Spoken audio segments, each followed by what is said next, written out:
Welcome back, everyone. Punisher is back during Daredevil Born Again Season 1. Marvel also just announced that they're doing a special presentation for him next year to air alongside Daredevil Born Again Season 2.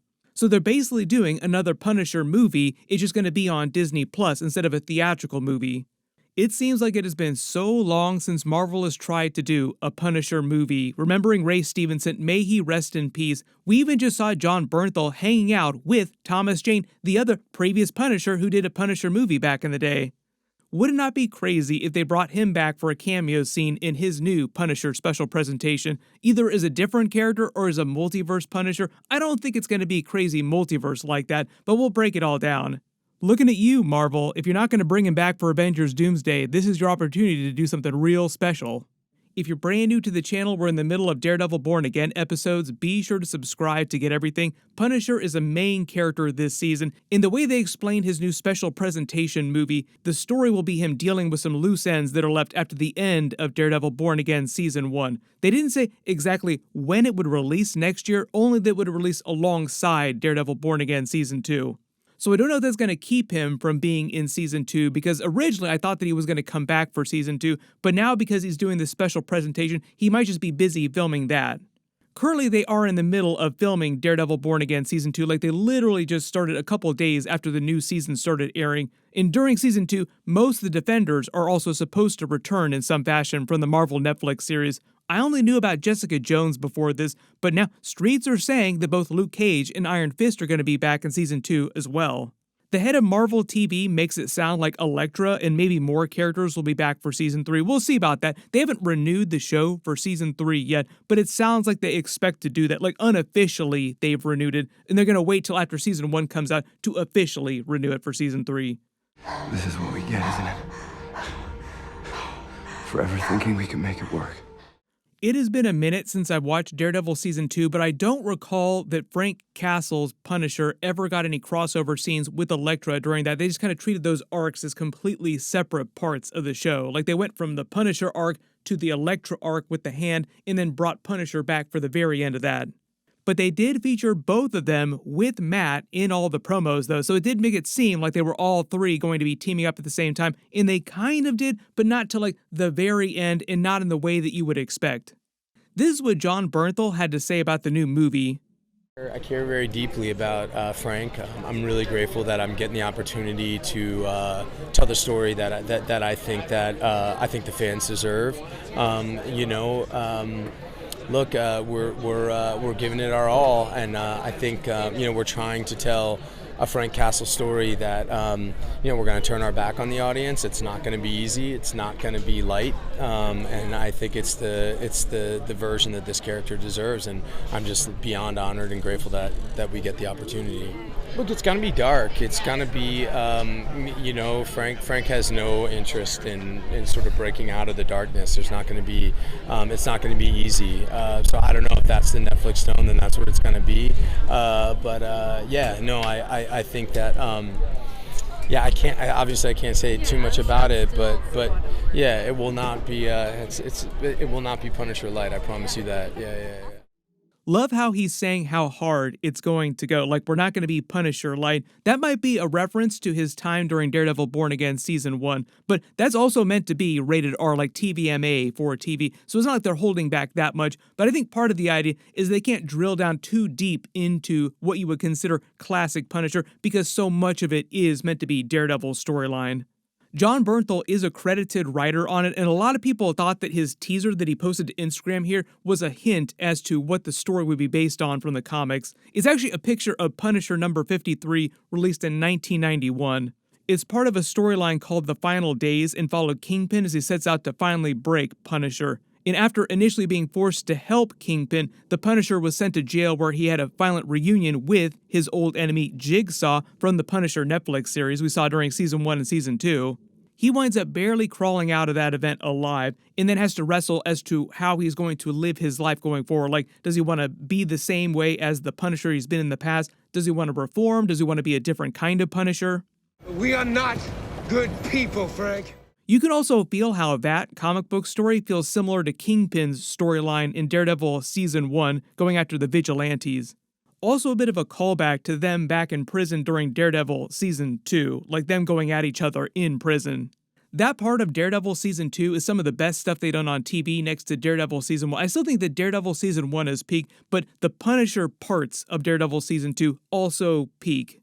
And if we're just talking about the Punisher Netflix series, I think Season 1 is far superior to Season 2. Like, Season 2 was okay, but Season 1 was really the good season. Also has Eben Moss-Bachrach playing a version of Micro, who is now the Thing, Ben Grimm, in the new Fantastic Four movie. We will see if there's some jokes about that when they go on the press tour as well.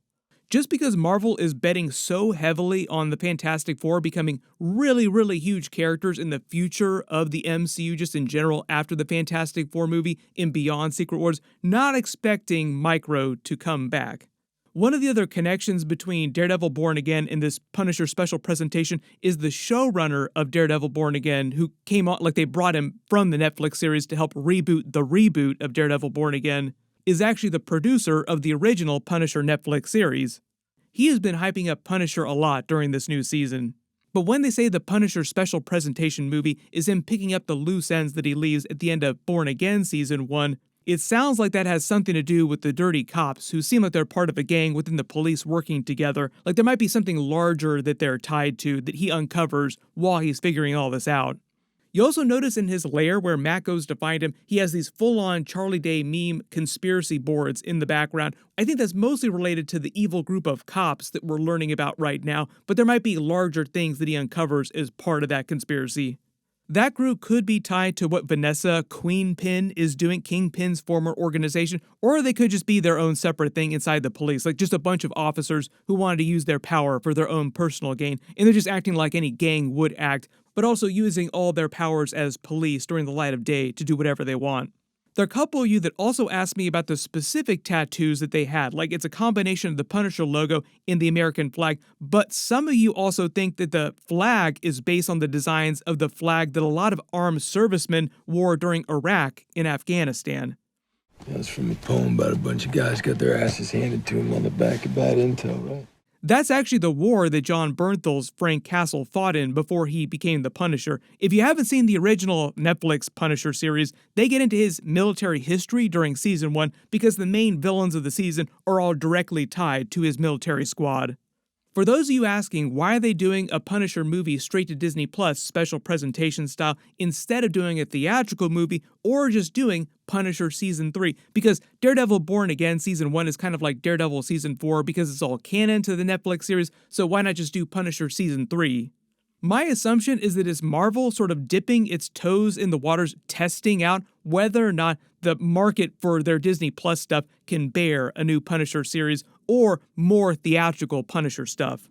It's the same reason why they didn't do a big theatrical Werewolf by Night movie, like a $200 million Werewolf by Night movie, or like a full TV series of like 8 to 10 episodes.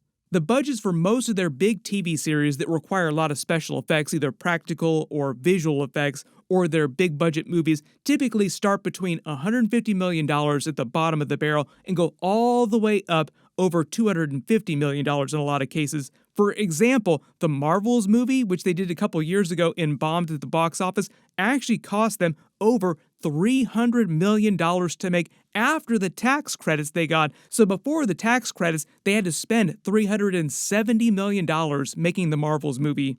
So what probably happened is that Kevin Feige is like, I'm not ready to spend $150 or $200 million on the Punisher, but I will spend a little under $100 million. And because the special presentations are typically a little under an hour long, they can spend way less money and try way weirder or way crazier ideas or way more hardcore ideas because we're talking about Punisher here. And John Bernthal really does hype it up like it's going to be super hardcore.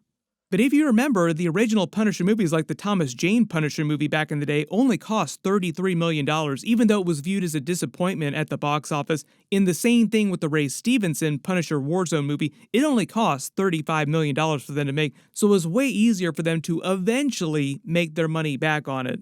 Now, because they're making that new small Punisher movie special presentation style, the real question is if they're going to do more theatrical Punisher stuff, which one of them or how many of them will show up during Secret Wars. You don't even have to give him a big part, just have him be the guy that they go to get a whole bunch of big weapons. Personally not expecting John Bernthal to show up. I think if they're going to bring a Punisher on, that will be your opportunity for like a Thomas Jane cameo scene in the background.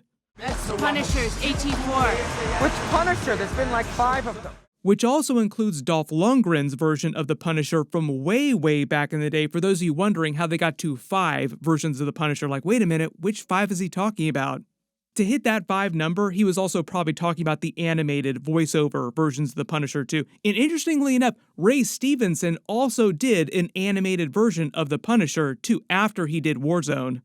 But even if it's only going to be a special presentation, I still think it's cool that they're doing a Punisher movie. Would love to see Punisher Season 3, but like I said, I feel like this is them just testing the waters, and if it does well, they're like, okay, let's go ahead and do a full season of the Punisher. Punisher, Born Again.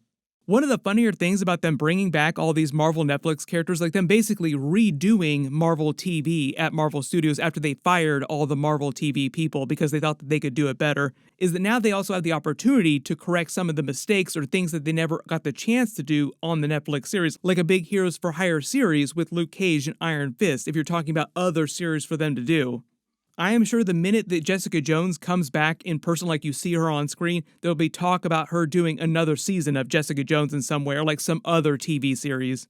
Everybody let me know in the comments, who do you want to also come back in Secret Wars, and also which new series do you want them to do with these Defenders characters, or what kind of series in addition to future seasons of Daredevil Born Again. There's a bunch of stuff coming up. I just did an episode 3 video. I'll post a link at the end of this, and my full episode 3 video will post on Wednesday after they release it. Click here for that episode 3 video, and click here for my episode 1 and my episode 2 video. Thank you so much for watching, and I'll see you guys in the next one.